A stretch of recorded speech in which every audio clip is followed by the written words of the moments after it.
If you are wondering if you can use a memory card or microSD card on Xiaomi 15T Pro, if you can put it into the SIM tray, then the answer is unfortunately no.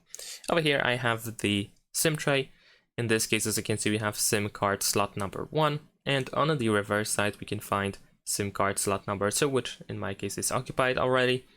And unfortunately, there is no way to put the memory card or microSD card into the SIM tray, because as you can see, the memory card is pretty much as big as the whole SIM tray. There is no slot for microSD card, unfortunately.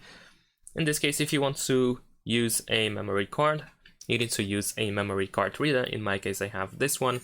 In this case, we just put it into its slot like this. Actually, the other way around. There we go. And then by using the USB-C cable, I can connect it to Xiaomi 15T Pro.